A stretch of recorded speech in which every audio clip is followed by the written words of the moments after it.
Assalamualaikum warahmatullahi wabarakatuh.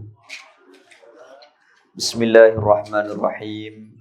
Alhamdulillahi rabbil alamin. Wassalatu wassalamu ala rasulillah wa ala alihi wa sahbihi ajma'in. Subhanaka la ilma lana illa ma 'allamtana innaka antal alimul hakim. Wa la hawla wa la quwwata illa billahil aliyyil azim. ولا حول ولا قوة إلا بالله العلي العظيم ولا حول ولا قوة إلا بالله العلي العظيم الفاتحة.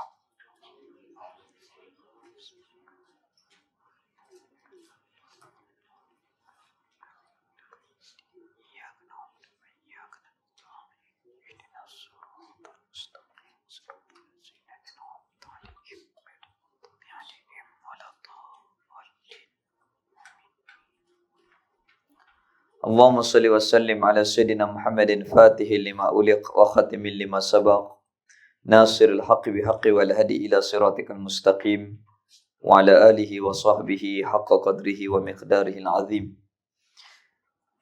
Yang kita muliakan pengacara majlis, anak kepada Ustaz Zuki kita, moga-moga Ustaz Zuki sihat kembali seperti biasa untuk meneruskan kerja-kerja dakwah kepada seluruh ayah dan ibu muslimin dan muslimat. Alhamdulillah.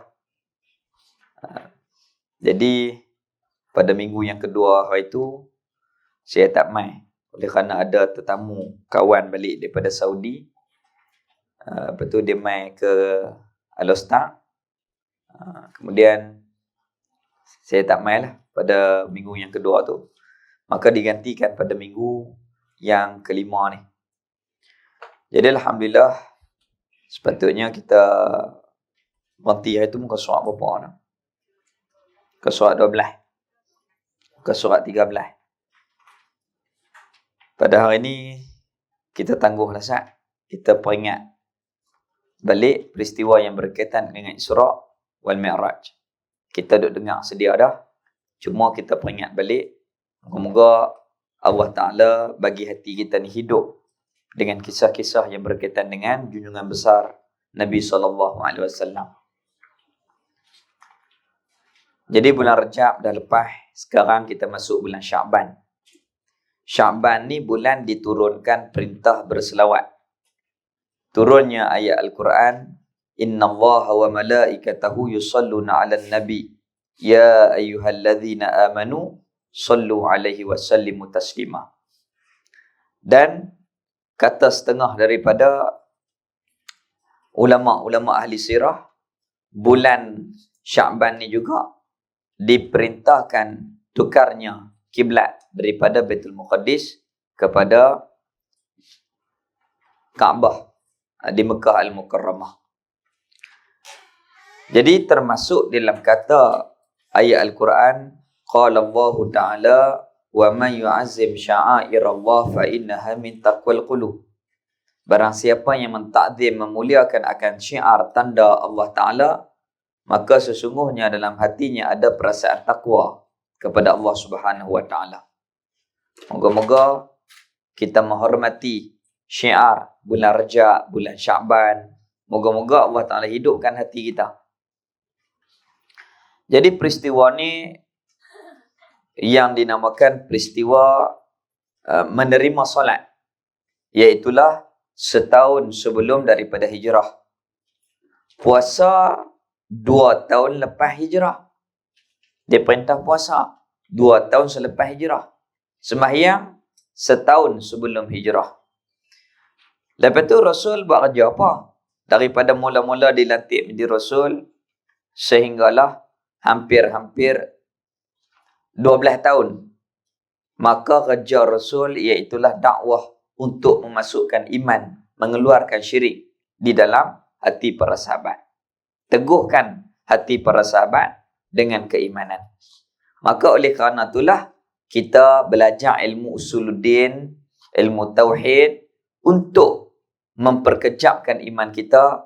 Apabila iman kita kejap, sudah tentu semua apa yang Allah Ta'ala fardukan kita terima. Awaluddin ma'rifatullah, awal-awal agama kena kenal Allah Ta'ala. Kita belajar ilmu tauhid untuk kejapkan keyakinan kita. Apabila kejap, kita yakin Allah Ta'ala sebagai Tuhan yang sebenar, kita hamba, wajib kita patuh. Maka perintah solat diterima setahun sebelum hijrah. Kemudian, diringkaskan cerita, sekarang 1442 hijrah. Tambah setahun lagi, jadi 1443. Peristiwa ni berlaku 1443 tahun yang lalu. Berlakunya di tahun Rasulullah kewafatan isteri yang baginda kasihi, iaitulah Ummul Mukminin Siti Khadijah Al-Kubra. Siti Khadijah ni menjadi tulang belakang perjuangan Nabi. Habis hartanya untuk perjuangan Islam, untuk bawa mai agama kepada kita. Begitu juga pada tahun tu meninggal seorang bapa saudara yang bela Nabi daripada umur 8 tahun sampai 25 dan sentiasa masyarakat di Mekah tak berani nak apa-apakan, tak berani nak buat huduh, tak berani nak menyakiti Rasul oleh kerana malu kepada bapa saudara Nabi iaitu Abu Talib. Abu Talib pun meninggal tahun tu, isteri baginda pun meninggal tahun tu, maka Rasulullah Habibuna sallallahu alaihi wasallam tak pernah rasa lemah semangat, tak pernah. Bahkan Rasul kita kuatkan semangat dan teruskan perjuangan dakwah dan pilah berdakwah di Taif. Apabila berdakwah di Taif tak disambut, tetapi dimaki, dihalau, dibaling batu sehingga berdarah Nabi SAW. Kemudian baliklah ke Mekah. Diringkaskan cerita. Maka pada tahun tu juga yang dinamakan tahun kesedihan di atas kewafatan isteri dan bapa saudara baginda, maka Allah menghadiahkan perjalanan Isra wal Mi'raj untuk memberi tarbiyah kepada Nabi SAW. Kemudian Allah Ta'ala merakamkan peristiwa ini dalam Al-Quran. Subhanalladzi, Maha suci Allah yang asra, yang memperjalankan bi'abdihi akan hambanya, lailan pada waktu malam, minal masjidil haram ilal masjidil aqsar, daripada masjidil haram di Mekah sehinggalah masjidil haram di Palestin. Jadi kalau kita nak halusi satu persatu cerita ni, maka tak mampu kita nak kupas dalam masa yang singkat. Kerana ulama-ulama membahaskan perkara ni amat-amat panjang dan rahsia dia amat-amat banyak. Di setiap perkataan Subhana, Maha suci Allah, menunjukkan perkara ni kita beriman kerana Allah Ta'ala Maha suci daripada kekurangan. Iman kita, sekiranya Allah Ta'ala mengkehendaki lebih daripada ini pun kita wajib terima, kita kena terima kerana Allah Ta'ala kuasa apa sahaja. Inna Allah ala kulli syai'in qadir. Kita letak iman, selesai.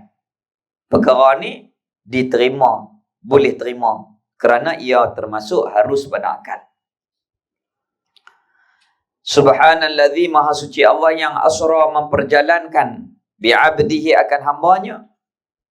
Bukan mimpi, bukan roh saja pi, bahkan jasad dengan roh, roh dengan jasad. Sebab Allah Ta'ala sebut bi'abdihi. Lailan, waktu malam. Pasal apa tak siang? Kalau siang orang tengok, pakat percayalah. Bab iman, Allah Ta'ala uji, kebanyakannya tak nampak. Pahala tak nampak, syurga tak nampak. Allah Ta'ala kita tak nampak. Tapi ada. Macamlah corona, virus, COVID-19. Ada tapi kita tak nampak. Tu Allah Ta'ala buat virus ni untuk kita ni kenal Allah Ta'ala. Untuk yakin wujudnya Allah Subhanahu Wa Ta'ala, Rabb, sebagai Rabb, Tuhan kita yang sebenar. Kemudian setengah riwayat Imam Ahmad dia kata perkara ni berlaku di dalam rumah Nabi. Satu lagi riwayat mengatakan Nabi kita tidur tepi Kaabah malam tu. Hari Ahad malam Isnin 27 Rejab setahun sebelum hijrah. Maka setengah riwayat kata Nabi kita tidur dalam rumah. Satu pendapat lagi riwayat mengatakan Rasul tidur di tepi Kaabah. Almarhum Tuan Guru Haji Saleh Sik, dia belajar kitab Kifayatul Muhtaj daripada gurunya Pak Da'i Mekah, meriwayatkan Rasul kita malam tu tidur di tepi Kaabah. Kaabah tu belah mana? 4 segi. Kalau sekarang kedudukannya di belah Pancok Mah. Ni bayangkan pintu Kaabah. Depan tu makam Ibrahim. Sebelah ni Hijir Ismail. Nabi kita tidur di sebelah Hijir Ismail. Tidur dengan siapa malam tu? 2 orang yang teman Rasul kita. Yang pertama Saidina Hamzah, bapa saudara Nabi kita sallallahu alaihi wasallam yang mati di perang Uhud. Depa sula dia Wahsy, kemudian depa belah dada dia, ambil hati dia cincang, tokak seorang sikit musyrikin Mekah. Kemudian depa cincang badan dia sampai tak kenal rupa. Maka sahabat cam di ibu jari dia ada tek dalam. Nabi teriak di atas kematian, sedih di atas kematian bapa saudara baginda yang berjihad untuk membawa agama kepada kita. Dan malam tu juga yang teman Nabi iaitulah Sayyidina Ja'far At-Tayyar, sepupu baginda Nabi SAW, saudara Sayyidina Ali. Maka 2 orang ni teman Nabi tidur. Sayyidina Ja'far pun mati syahid di cantas tangan kanan dan kiri dia oleh musyrikin sehingga meninggal dia. Allah Subhanahu wa taala menggantikan dia dengan sayap dan boleh berterbangan di mana sahaja yang dia nak di dalam syurga Allah Subhanahu wa taala. Malam tu 2 orang yang bakal mati syahid teman Nabi sallallahu alaihi wasallam. Apa pengajaran? Pengajarannya iaitulah Nabi kita bersifat dengan rendah diri. Walaupun Nabi kita mulia, walaupun Nabi kita pemimpin yang hebat kekasih Allah Ta'ala, tetapi Nabi SAW tak sombong, sanggup tidur di celah-celah orang. Maka itulah pengajaran kata ulama kita di dalam kitab-kitab. Kemudian malaikat Jibril dan Mikail ambil Nabi pergi ke Telaga Zamzam. Telaga Zamzam lebih kurang ni Kaabah, tu bangunan sana tu. Tu dekat bangunan sana tu Telaga Zamzam. Ambillah Nabi pergi ke Telaga Zamzam, belah dada. Kalau lah ni di IJN, tiap-tiap hari belah dada. Tak mati, tak pelik, kita terima. Kalau dulu guna pisau, lah guna laser, malaikat Jibril lebih tajam cahayanya daripada laser. Maka di dalam kitab Syekh Daud Al-Fatani rahimahullah, dibelah daripada labbah, yakni bulat di tengkuk. Belah daripada sini sampai ke pusat. Baru ni saya ceramah di Balai Islam Titi Terah di kaki Gunung Nyorai. Pengurusi dia kata, Ustaz, saya 2 tahun lepas kena belah bypass. Terus saya kata, dia buat macam mana? Belah pada mana? Dia kata macam Ustaz cerita tadi daripada had ni sampai ke pusat. Oh, macam peristiwa Isra Mi'raj dah. Kemudian kalau lah ni guna laser, malaikat Jibril lebih hebat daripada cahaya laser. Kalau lah ni bius, tak sakit, tapi habis ubat bius mengerang. Malaikat Jibril melaksanakan kerja ni kepada Rasulullah SAW, tak sakit, sedap. Belah, buat keluar hati, basuh dengan air Zam-Zam. Hati-hati, jangan kata hati Nabi itu kotor. Kita kena kata macam ni, hati Nabi dah cukup bersih. Cuma Allah Ta'ala mengkehendaki untuk menambahkan bersih lagi kepada hati Nabi SAW. Tapi kalau kita, memang tempat tu tempat kotor, yang mana syaitan suka duduk. Tapi bagi Rasul, Allah Ta'ala memelihara. Rasul itu maksum. Cuma Allah Ta'ala nak menambah bersihkan lagi hati Nabi SAW. Maka kata ulama kita, Abu Ya Syed Muhammad Alawi Al-Makki rahimahullah ta'ala, guru Syekh Fahmi Zamzam, dia kata, dia malaikat tu buang kerana hati Nabi ni penuh dengan rahmat. Terlampau penuh sangat. Buang sikit, bagi ada marah sikit. Kalau tak marah langsung. Buang sikit. Rahmat terlampau banyak. Kata Abu Ya, Syekh Muhammad Alawi Al-Makki, ulama ahli sunnah wal jamaah di Mekah Al-Mukarramah. Maka malaikat Jibril alaihissalam perintah Mikail pergi ambil di dalam syurga borak, cak khatamun nubuwah dan bekas dalam syurga yang dijadikan daripada emas. Maka malaikat Jibril pun pergi ambil dan bagi malaikat Mikail pergi ambil, maka serah ke malaikat Jibril. Maka malaikat Jibril pun ambil bekas dalam syurga tu, tuang masuk dalam hati Nabi. Apa? Merupakan ilmu, hikmah dan seumpamanya penuh di dalam dada Rasul. Wallahu a'lam, akan hakikatnya kita tidak mengetahui. Kemudian katuk sihat balik. Diambil cok khatamun nubuwah, cok di tengah pelikat belakang Nabi kita sallallahu alaihi wasallam. Dalam kitab Syama'il, khatamun nubuwah ni dia besar telok burung merpati. Dagingnya timbul. Warnanya daging tu, kulit tu berwarna kekelabu-kelabuan. Dan ada bulu yang kecil-kecil, yang nipis-nipis, yang lembut di atas daging itu. Selesai, maka nak naiklah kenderaan burak. Nah, tak jantan, tak betina. Kecil pada kuda, besar pada kaldai. Ada sayap. Sekali dia kibas, kita katuk mata buka, tak nampak dah punya laju. Lajunya kenderaan itu. Nah, kalau kita lah ni Jack lah paling laju, tu pun kita dan ikut dengan anak mata kita. Oh, laju Jack. Hak ni laju lagi. Katuk mata buka, tak nampak lah punya laju. Kaki dia, kalau naik bukit, kaki belakang panjang, hak depan pendek. Kalau turun bukit, kaki depan panjang, hak belakang pendek. Orang dulu-dulu masuk bulan Rajab, Tok Guru buka kitab Kifayatul Muhtaj yang dikarang oleh Syekh Daud. Malam ni baca 2 muka, berhenti bab belah dada. Esok buka pula bab cok khatamun nubuwah, bentuk ke mana, apa hikmah dia, tertulis apa atas tu. Cok di mana, daging tu naik besar mana, tumbuh macam mana. Habis semalam, jamu kopi, bawa-bawa mai kuih, balik. Esok pula cukup sebulan khatam. Zaman dulu lah mana boleh buat lagu tu. Kita pekat sibuk. Kemudian naik menuju ke kenderaan burak. Jadi daripada yang dikatakan Kaabah, kemudian berpindah lokasinya ke yang dikatakan Telaga Zamzam. Kemudian daripada Telaga Zamzam ni nak menuju ke burak, di antara Safa dengan Marwah. Kalau kita pergi Mekah, dia ada pintu Babun Nabi. Di situlah borak diletak. Pasal apa nama Babun Nabi? Sebab rumah Siti Khadijah tepi tu. Maka Nabi duk main Kaabah, keluar balik, main Kaabah balik.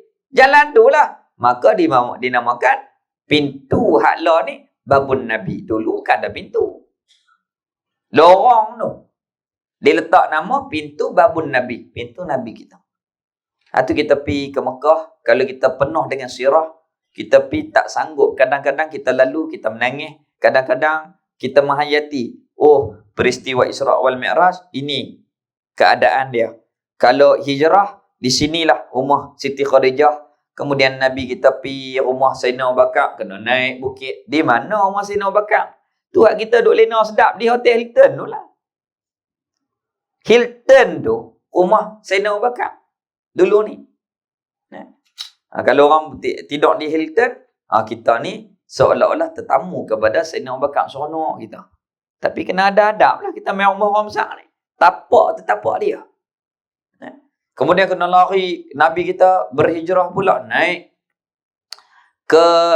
Kena melalui Gua Sur. Oh, jauh. Lebih kurang 7-8 kilo. Nabi kita berjalan kaki sampai pecah tumit Nabi kita demi untuk bawa agama kepada kita. Barulah kita ada penghayatan. Kalau kita pergi ke Taif, bukan duk cerita seronok, dia kata seronok macam Cameron lah. Pipi haram tak ada apa. Tak tahu mana pun. Kita baik Cameron kita. Yalah. Tapi kalau kita pergi dengan penghayatan, Allah. Menitik yang matang. Kerana apa? hebatnya Rasul junjungan mulia kita berjuang untuk membawa agama kepada kita. Habis itu, maka nak pilah kepada Buraq, dia duk buat perangai pusing sana pusing sini, malaikat Jibril tegur dia. Apa pengajaran belah dada? Kita umat Nabi sembahyang, kita kena bersihkan hati. Bagaimana nak bersihkan hati? Kita kena menghadap guru, untuk guru itu mentarbih hati kita, untuk membersihkan hati kita di dalam ilmu-ilmu yang berkaitan dengan akhlak, tazkiyah, supaya hilangnya sifat-sifat mazmumah, supaya keluarnya mazmumah itu dalam hati, dan moga-moga Allah Ta'ala hiasi dengan sifat-sifat mahmudah. Kena belajar ilmu tasawuf, kena minta doa kepada Allah Ta'ala supaya hati kita ni jadi elok, supaya hati kita ni dibersihkan, hati kita ni jadi hati sebagai hati seorang hamba kepada Rabb, kepada Allah Subhanahu Wa Ta'ala. Habis itu, malaikat Jibril pergi tegur Buraq itu. Tahu tak siapa nak naik malam ni? Itulah Muhammad yang nak naik malam ni. Dengar-dengar nama Nabi ni, terus dia patuh. Kerana depa sama depa dalam syurga tu duk sebut dah nama Nabi ni, cuma tak kenal. Macam hari ni lah orang baru main kuliah. Oh, tu Ustaz Elmi halui pun. Halui buat apa nak? Tak pernah tengok. Nah, dengar nama ya. Kemudian naiklah Nabi kita. Apabila terbang sampai ke Madinah, iaitulah Taibah ketika itu.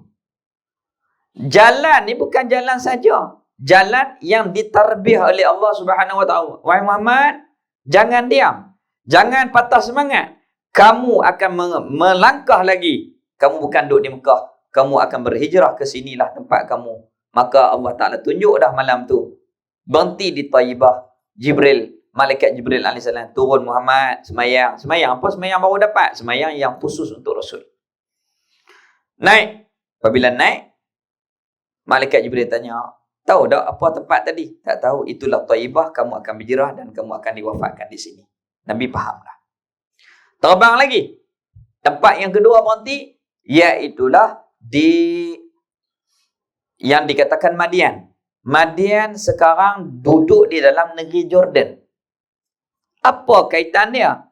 Kaitan dia iaitulah tempat Nabi Musa lari daripada Firaun.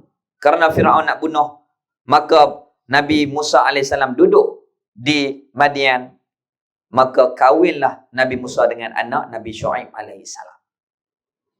Apa yang Allah Ta'ala nak bagi pengajaran? Wahai Muhammad, kalau kamu susah, Rasul dulu terlebih susah. Kalau kamu diancam untuk dibunuh, Rasul dulu pernah diancam untuk dibunuh. Kemudian berjalan lagi. Terbang. Sampailah ke tempat yang ketiga, iaitulah di Tursina. Tursina ni dalam negeri Mesir lah ni. Sepadan dengan Palestin. Nah. Kemudian sampai di situ. Tempat apa? Nabi Musa AS bermunajat dengan Allah Ta'ala, menerima Taurat di Bukit Tursina. Tok Isaleh pi, alhamdulillah, dia cerita. Semua hak yang sebut dalam peristiwa Isra' wal Mi'raj, dia pi semua. Alhamdulillah. Tu orang bijak. Yuqaddimul aham summa aham. Dahului yang terpenting, kemudian yang kurang. Kita ada duit katok kot lain lu, pi Korea, pi Jepun. Bukan tak boleh. Boleh. Tapi terlebih baik yang ada perhubungan kita dengan Nabi kita SAW. Nah, Tok Isaleh, Mekah, Madinah tentu dah. Madian, Jordan pi tempat Madian Nabi Syuaib. Tursina pi, semata-mata nak tengok. Nah, dia kata Bukit Tursina ni merah tapi dalam batu hitam. Terkejut kepada Allah Subhanahu Wa Ta'ala apabila Allah Ta'ala nak mempertajallikan dirinya kepada Nabi Musa. Tapi tak mampu Nabi Musa tengok. Rebah, pensan. Dia buat balik, ada besar ni 2 biji. Dia kata aku beli buat kenangan. Dia kata batu ni, kalau orang masuk hantu tak menyerit, tak berani. Pasal apa? Batu ni takut kepada Allah Subhanahu Wa Ta'ala. Dia pi. Moga-moga kita pun Allah Ta'ala bagi rezeki boleh pi. Kemudian terbang lagi. sampai di Baitul Laham, tempat beranak Nabi Isa alaihissalam. Ibunya Siti Maryam lahirkan di situ, di Baitul Laham, duduk di dalam Palestin yang disebut Jerusalem. Di situ Nabi Isa alaihissalam beranak di situ, Baitul Laham. Kemudian sampailah di Baitul Laham, Nabi tak naik borak dah. Jalan dengan malaikat Jibril, lebih kurang sebelah batu. Sebelah batu. Saya mengaji dengan Tok Saleh, dia sebutnya orang tua-tua dia mengajar ni tu sebelah batu. Kilometer dia tak bang. Lebih kurang dekat-dekat 15 kilo lah lebih kurang. Saya cikgu matematik, kalau tak betul mai tolong abang. Sebelah batu. Lebih kurang dia mengajar senang Tok Saleh ni. Sebelah batu ni sik jeniang tu kita lebih kurang sik jeniang tu. Dia mengajar senang. Kita nak cerita ke orang payah balik. Kemudian lebih kurang sebelah batu Nabi kita berjalan, jumpa Ifrit. Api duk terbang rum. Malaikat Jibril baca doa. Kemudian Nabi kita ikut hancur jin Ifrit. Nampak lagi satu gambaran, kalau kita lah ni tengok 3D. Wih, hebat macam gambar betul-betul 3D. Hak ni lebih hebat daripada 3D. Nampak gambaran ditabur gandum terus naik. Tiap-tiap gandum tu naik 7. Tiap-tiap satu ni 70 biji. Wahai Jibril, apakah gambaran ini? Inilah gambaran orang yang berjuang di jalan Allah Ta'ala. Kelebihan dia. Wangi jalan pula. Bau apa ini Jibril? Inilah bau orang yang mempertahankan syahid, mempertahankan agama Allah Ta'ala, iaitulah Masyitah dan keluarga dia, suami dia dan 2 orang anak dia. Masyid, tukang sikat rambut, anak Fir'aun. Maka namanya Masyitah. Dia beli gelaran Masyitah. Tukang sikat rambut anak Fir'aun. Dia sikat rambut anak Fir'aun, jatuh sikat tu. Dia latah. Kita latah bunyi belak-belak. Dia Allahu Akbar. Anak Fir'aun tanya, apa dia tu? Itulah nama Tuhan. Dia kata, bukan ayah aku ke Tuhan. Tak. Allah ni ayah aku, ayah Tuhan kamu dan Tuhan kamu. Maka dia anak dia pergi cerita dekat Fir'aun. Fir'aun panggil Masyitah. Betul ke apa yang anak aku abang? Ya. Maka dijatuhkan hukuman kebuih hidup-hidup. Itulah Allah Ta'ala balas balik. Dia hukum Masyitah mati layak. Allah Ta'ala balas dia mati layak juga. Iaitulah di dalam sungai Nil. Kemudian Masyitah minta dihukumkan, direbus dalam satu bekas. Buatlah bekas. Masukkan Masyitah dalam penjara. Siap bekas buat keluar. Rebus air, suami dia mati terjun terapung depan dia. Anak sulung dia terjun mati terapung depan dia. Anak dia yang dia dukung, dia mula dah hati ibu ni nak kesian, nak tergugat, nak kesian ke anak. Allah Ta'ala bagi anak dia bercakap, wahai ibu, kita di atas agama yang sebenar. Terjunlah dia dengan anak dia, mati. Maka dikebumikan di satu perkuburan. Maka inilah bau orang yang mati syahid mempertahankan agama Allah Ta'ala. Tu kalau kita pergi kubur makam orang yang mati syahid, kalau ada yang Allah Ta'ala bagi rezeki kepada kita, kalau kita cium, terkadangnya rezeki dapat bau akan bauan orang yang mati syahid itu. Wangi. Ni pernah makcik-makcik yang pergi ke Uzbek, dia pergi makam Sayyidina Husam dan seumpamanya. Memang dia dapat rasa daripada wangi itu. Terkadangnya Allah Ta'ala buka kepada orang yang Allah Ta'ala nak bagi. Kemudian ada satu kumpulan ambil batu katak pecah, sakit mengelupuk. Wahai Jibril, apakah gambaran ini? Inilah gambaran azab umatmu yang meninggalkan solat. Ada satu kumpulan ada pakai kain pecah, dikatuk kemaluan depan dan belakang, lari diligar oleh malaikat, lintang pukang lari berterabung, lapang ambil tokak zakum bara api neraka. Wahai Jibril, apakah gambaran ini? Inilah gambaran umatmu yang tidak membayar zakat. Kalau kita berlakunya dosa-dosa ni, kita bermohon ampun kepada Allah Ta'ala, bertaubat kepada Allah, kerana pintu taubat Allah Ta'ala itu terbuka dengan luas.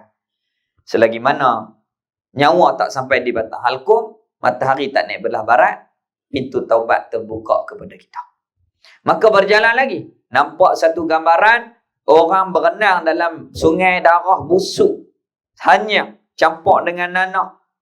Kemudian berenang-berenang dalam tu, lapak, malaikat baling, bazakum, bara api neraka makan, mengelupuk. Wahai Jibril, apakah gambaran ini? Inilah gambaran orang yang memakan harta riba. Berjalan lagi, ada satu kumpulan duk berjalan, jalan-jalan tepi pokok.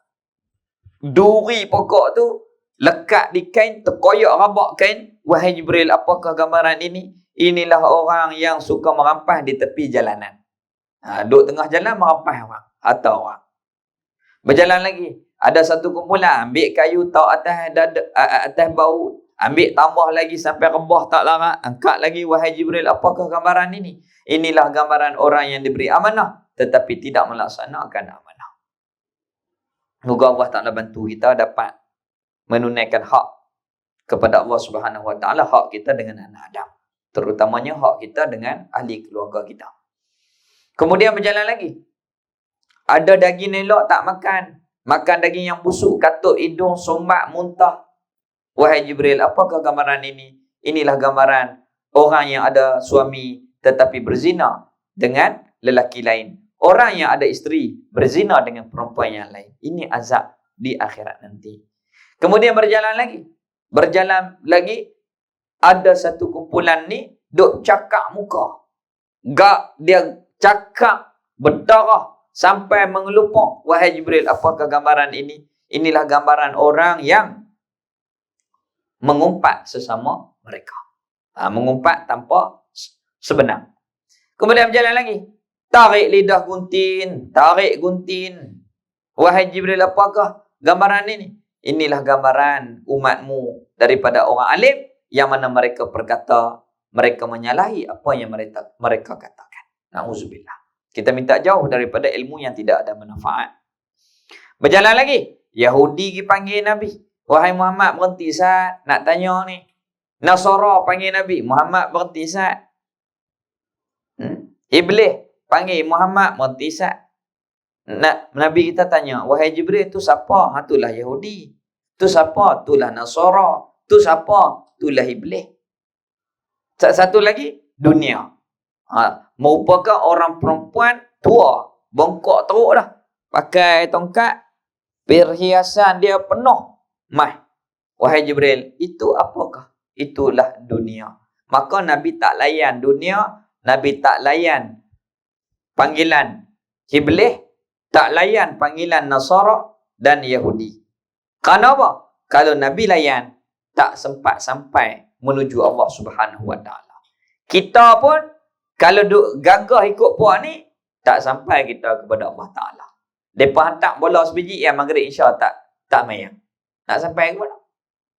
Itu kita minta Allah Ta'ala selamatkan kita jauh daripada fitnah akhir zaman, jauh daripada fitnah daripada golongan Yahudi, Nasara, dunia dan Iblis. Moga kita berjaya menuju kepada Allah, keridaan Allah Ta'ala dengan selamat. Habis itu, kemudian diringkaskan cerita, Nabi sampailah di Masjidil Aqsa. Nabi semayang, roh-roh pada Rasul ikut. Kemudian malaikat Jibril jamu Nabi dengan 3 jenis ayak. Ayak daripada syurga, ayak biasa, ayak susu dan ayak arak daripada syurga. Nabi minum susu. Kemudian selesai, diikat borak. Kemudian naik di atas batu sakrah. Nabi kita pijak di situ, maka tangga turun daripada langit yang pertama. Semua malam tu 10 tangga. 7 langit, 7 tangga, tambah lagi 3. Tangga tu mah perak, mah perak, mah perak. Dan ada batu-batu permata. Lu'lu', marjan, zabarjar, zamrud, fairus, macam-macam. Diletakkan di tangga itu. Maka, kalau kita ke supermarket, kaki kita kena pergi cari skeleton. Tapi hak ni tak. Tangga mari cari kaki Nabi sallallahu alaihi wasallam. Maka Nabi kita naik sampai di langit yang pertama. Malaikat Jibril bagi salam, Assalamualaikum. Penjaga langit jawab, Waalaikumsalam. Penjaga langit tanya, tak. Betul lah. Malaikat Jibril bagi salam, Assalamualaikum. Penjaga langit jawab, Waalaikumsalam. Penjaga langit tanya, siapa? Malaikat Jibril kata, ini Jibril. Penjaga langit tanya, siapa kamu? Jibril. Siapa dengan kamu? Muhammad. Adakah dia diperintah naik? Ya, baru buka. Naik le langit yang pertama, semua keadaan malaikat duk berdiri macam kita berdiri sembahyang qiyam. Langit kedua semua rokok macam kita rokok sembahyang. Langit ketiga sujud belakang. Keadaan tu macam kita solat. Daripada mula jadi sampai kiamat. Tapi malam tu sahaja mereka menyawat salam Nabi kita. Sallallahu alaihi wasallam. Habibuna sallallahu alaihi wasallam. Maka di langit yang pertama ada Nabi Adam alaihi salam. Duduk atas kerusi. Tengok belah kanan, seronok, putih, gambaran anak-anak Adam, wangi, bersih. Meni di kalangan orang beriman taat kepada Allah Ta'ala. Tengok belah kiri gambaran hitam, busuk, kotor. Ini orang yang kafir, munafik, fasik. Nabi Adam muka sedih. Naik lagi, langit yang kedua. Satu perjalanan kepada satu perjalanan 500 tahun kalau nak jalan kaki. Biasa. Bukan kata langit. Bumi ni pun dah tak habis. Tak larat dah. Saya pergi ke Mesir. Sebelum PKP hari tu. Daripada Kahirah nak pergi Aswan 12 jam. Daripada 12 jam nak pergi ke Humaisara, naik pula bas 4 jam. Cemuih tak ada arah. Kiri kanan padang pasir, kiri kanan. Allah punya luas. Sampai kita naik cemuih. Punya luas. Tu baru bumi Allah Ta'ala. Apatah lagi? Nabi kata satu perjalanan, kalau ada satu perjalanan, kalau nak jalan kaki biasa ni 500 tahun. Maka naik langit kedua, jumpa Nabi Yahya dan Isa. Langit yang ketiga, 4, 5. Diringkaskan cerita sebab nak sampai masa dah. Kemudian, naiklah langit yang ke-6, jumpa Nabi Musa. Naik langit ke-7, jumpa Nabi Ibrahim. Panjanglah cerita kita. Ambil ringkas-ringkas. Kemudian Nabi Ibrahim tanya khabar kita, wahai Muhammad, apa khabar umatmu? Alhamdulillah semua. Kirim salam aku kepada umat-umat kamu. Moga salam Nabi Ibrahim AS dapat kepada kita hari ini. Moga-moga Allah Ta'ala bagi selamat, sejahtera, nikmat kepada kita. Moga-moga kita istiqamah, selamat dalam iman, Islam, istiqamah, hidup dalam iman, mati dalam iman. Begitu juga isteri kita, anak-anak kita, zuriat-zuriat kita, sahabat-sahabat kita. Moga dapatnya salam, doa daripada Nabi Ibrahim. Moga kita selamat di dunia dan di akhirat. Kemudian dia pesan, kalaulah umat kamu nak jadi orang kaya, kebun banyak di akhirat, perbanyakkan, tanam benih siap-siap di dunia ni. Apa benih dia? Maka seolah-olah kita tanam benih, kita akan terima pokok-pokok dalam syurga di kebun-kebun nanti. Iaitulah benihnya Subhanallah, walhamdulillah, wala ilaha illallah, Allahu akbar, wala hawla wala quwwata illa billahil aliyil azim. Itu benih dia. Kebun kita dalam syurga. Moga-moga dapat kepada kita menjadi ahli syurga. Kemudian berjalan lagi.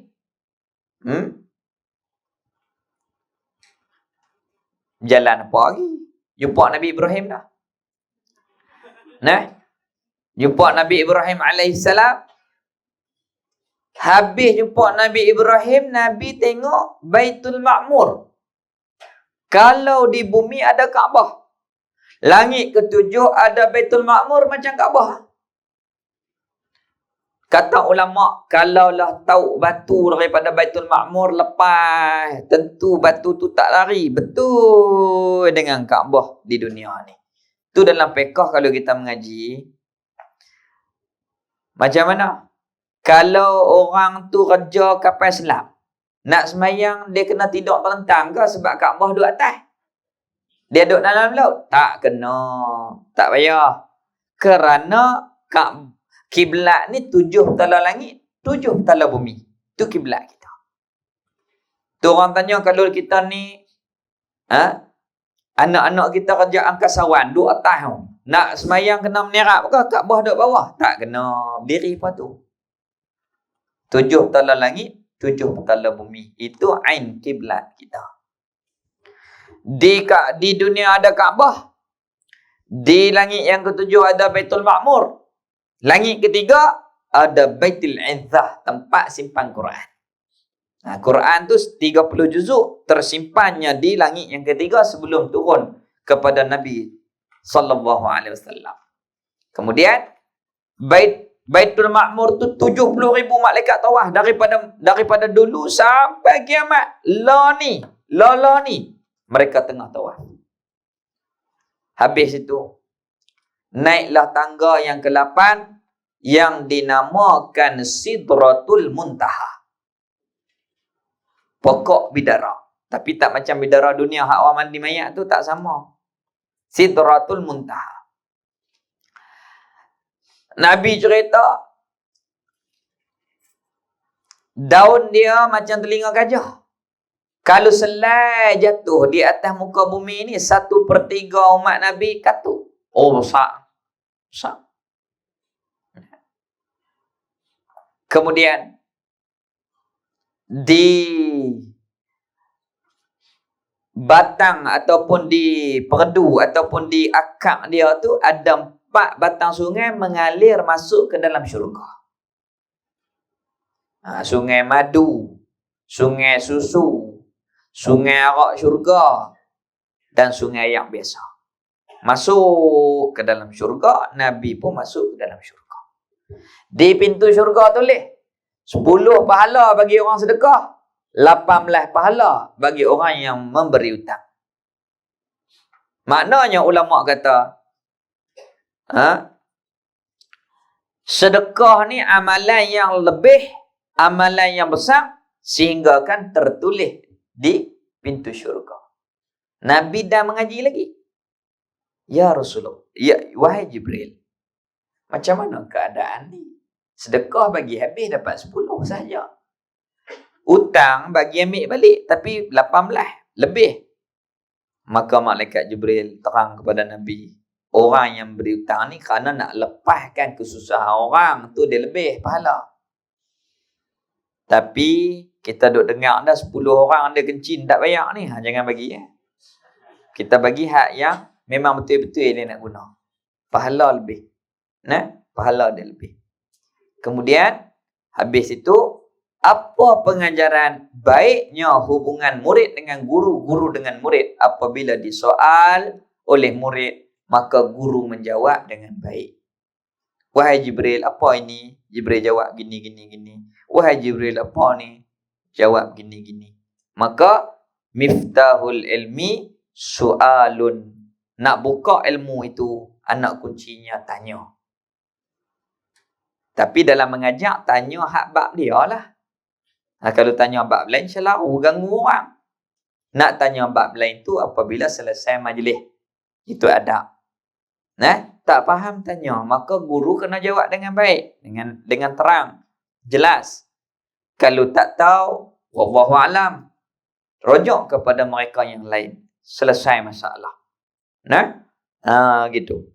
Kemudian, diringkaskan cerita, masuklah Nabi kita itu ke dalam syurga.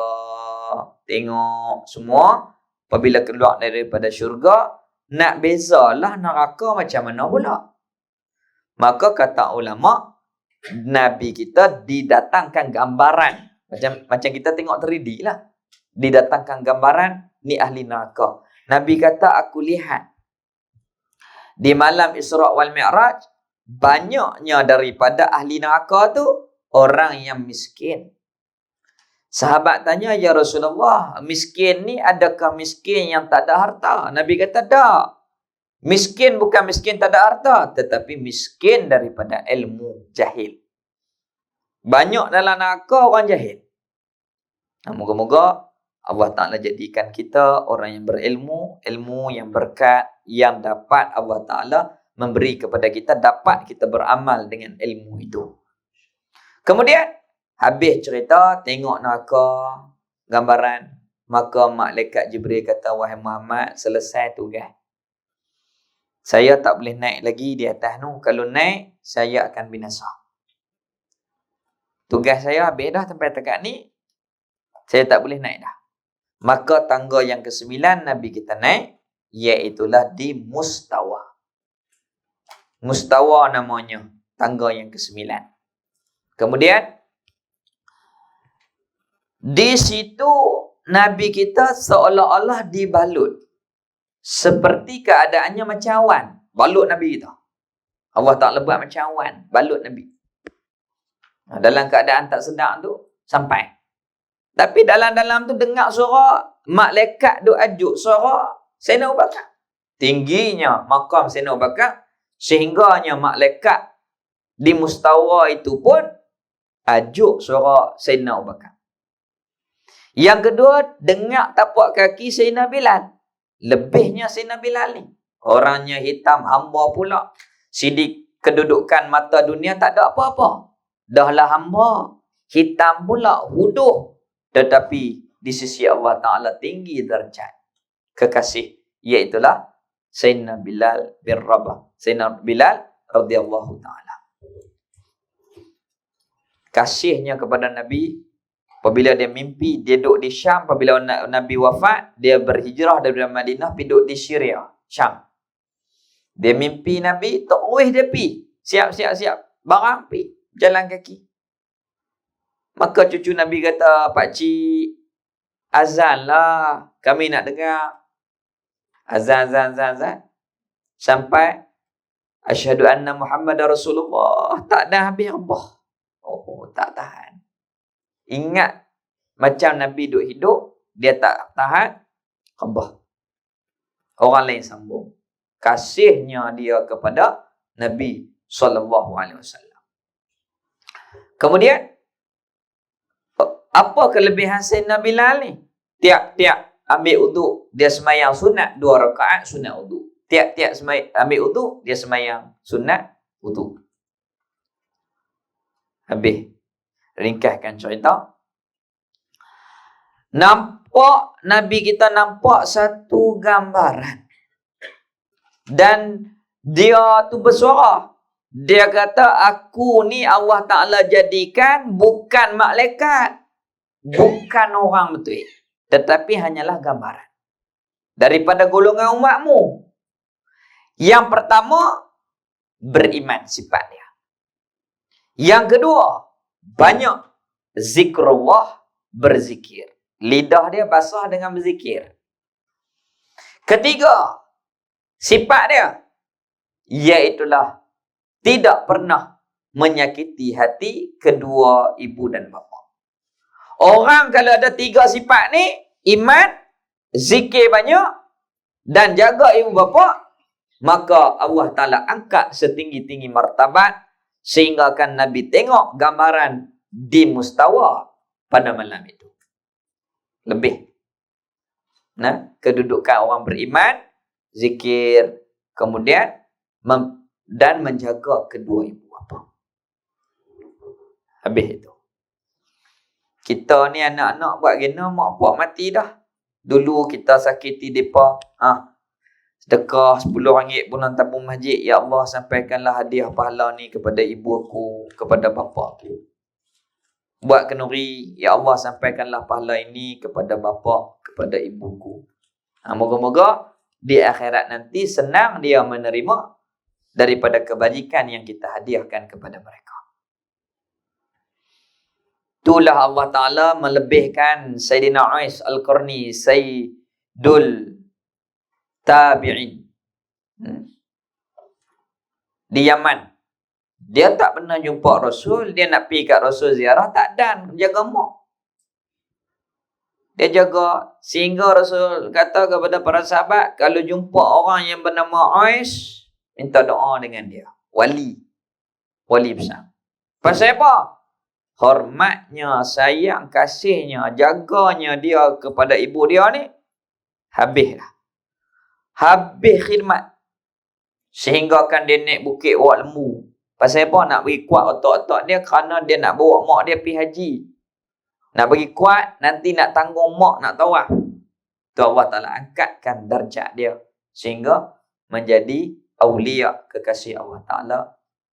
Yang mana Nabi kita sebut kepada para sahabat, jumpa Uwais, minta doa daripada dia.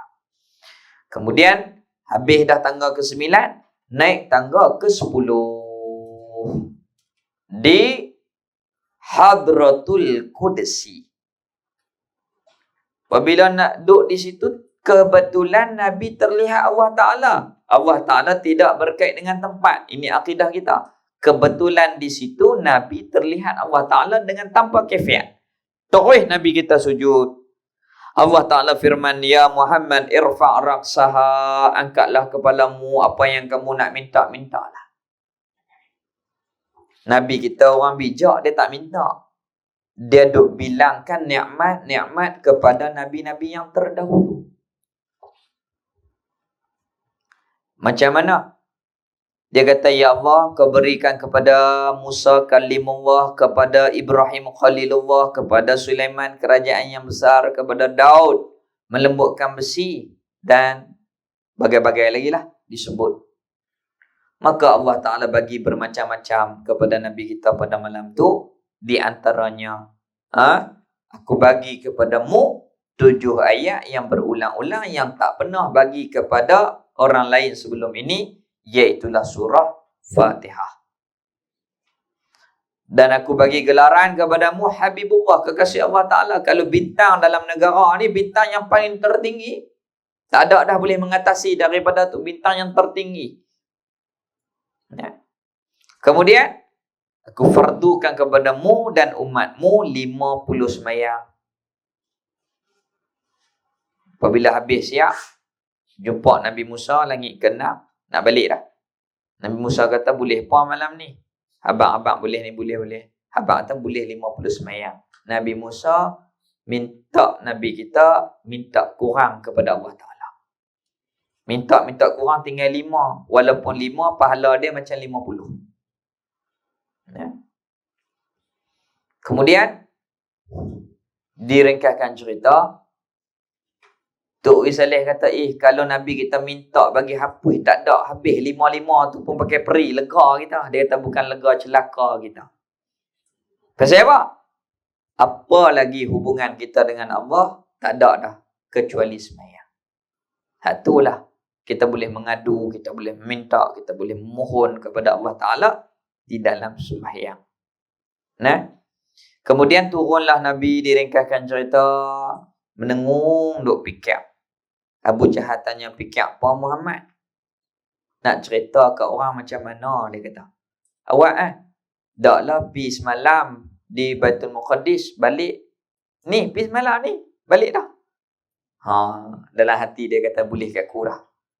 Dia nak berjatuh Nabi, dia panggil orang ramai, Nabi cerita, apabila cerita, ramainya orang gelak, ejek, hina Nabi kita sallallahu alaihi wasallam. Tu orang hak Allah Ta'ala katuk hati, na'udzubillah. Golongan yang kedua, golongan yang mengkaji. Kita pun kaji tak boleh banyak sangat. Nah, Muhammad kalau betul hampir berapa tiang Masjid Al-Aqsa tu? Ada orang biasa pergi, dia kira semua. Dulu bukan ada internet, bukan ada YouTube, bukan ada apa-apa. Macam orang telefon saya lagi, balik-balik. Tiang di tempat Ustaz Mazuki, Dewan Kuliah tu berapa batang? Saya bukan main kira tiang, tak tahu. Rasulullah pergi bukan duk kira tiang, tak tahu. Tapi Allah Ta'ala datangkan gambaran. Bilang satu, jawab tepat. Orang hak pergi tu terkejut. Kalau tak pergi, dia jawab betul. Macam mana? Maka duk kaji dulu. Duk kaji, tak jadi. Itu golongan yang kedua. Golongan yang ketiga, kita tengok kat mana ramai dulu.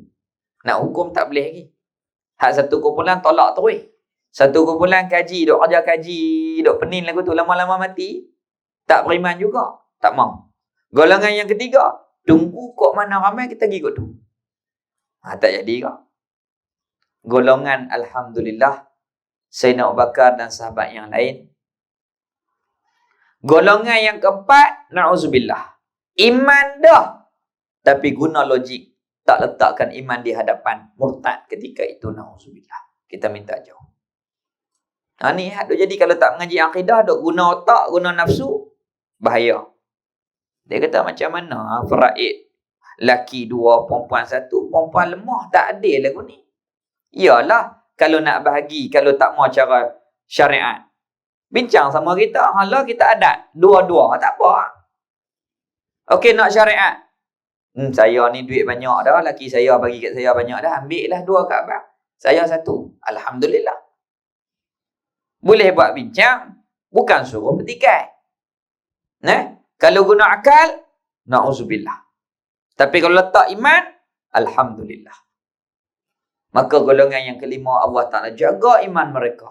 Teguhkan iman mereka. Dia kata, dia nak pengaruh Sayyidina Abu Bakar. Dia kata, kawan hang ni gila dah, murung. Tak betul dah. Sayyidina Abu Bakar kata, apa dia? Nak dengar dulu. Dengar. Nabi kita cerita gini. Baru pergi Batu Muqaddis tak cerita naik langit lagi. Allah Ta'ala bagi mata hati Sayyidina Abu Bakar ni kasyah. Terang. Dia kata, wahai Muhammad, sekiranya kamu cerita naik langit sekalipun, demi Allah, aku tetap mempercayaimu. Sadaqta ya Muhammad. Sadaqta ya Muhammad. Jadi jam terpacak dah 10.30. Moga-moga kita diberi keberkatan. Moga-moga dengan perhimpunan ini Allah Ta'ala hidupkan hati kita. Allah Ta'ala kejakkan iman kita. Allah Ta'ala hidupkan hati isteri, anak-anak kita, zuriat-zuriat kita dengan iman. Allah Ta'ala tetapkan iman mereka dan kita. Dan moga-moga sahabat-sahabat kita diberi akan keimanan yang teguh. Begitu juga, ya Allah, kurniakanlah kepada kami kesihatan rohani dan jasmani. Dan kurniakanlah kepada kami keimanan yang teguh. Dan kurniakanlah kepada kami taufik untuk beribadah. Dan moga-moga Allah Ta'ala kurniakan kepada kita sembahyang yang sempurna, yang dapat khusyuk. Moga-moga Allah Ta'ala jadikan sembahyang kita yang mencegah daripada kemungkaran. Seperti Allah Ta'ala berfirman, Inna salata tanha anil fahsya'i wal munkar. Ya Allah, kurniakanlah kepada kami hakikat sembahyang yang dapat mencegah kami daripada melakukan kemungkaran. Ya Allah, jadikanlah kami, anak isteri kami, zuriat-zuriat kami, sahabat kami semua, orang yang dapat menjaga solat. Dapat akan kenikmatan dalam solat seperti mana Engkau memberi nikmat kepada sahabat-sahabat Nabi. Begitu juga kepada awliya-awliya, khusyuk mereka dalam solat. Ya Allah, yang mana pada hari ini kami riwayatkan peristiwa agung Isra wal Mi'raj. Moga-moga di akhirat nanti kami mendengar sendiri cerita ini daripada Nabi kami sendiri yang mulia sallallahu alaihi wasallam. Rabbana atina fid dunya hasanah wa fil akhirati hasanah wa qina azabannar. Wa sallallahu ala sayyidina Muhammad walhamdulillahi rabbil alamin. Selamat puasa. Moga-moga Allah Ta'ala bantu kita. Puasa tahun ni lebih baik daripada Ramadan yang sebelum ini. Moga-moga Allah Ta'ala bantu kita. Dan moga-moga kita dapat mengimarahkan masjid seperti biasa. Jadi tahun lepas kita pakai duduk dalam rumah belakang. Ada hikmah dia juga. Kalau tak duduk rumah, Tok Imam ni tak kena, Tok Imam ni baca lambat, Tok Imam ni baca slow. Lah pada muka. Hang sorang-sorang kena jadi imam. Tu hikmah dia. Allah Ta'ala buat semuanya ada hikmah kepada kita. Wallahu a'lam. Assalamualaikum warahmatullahi wabarakatuh.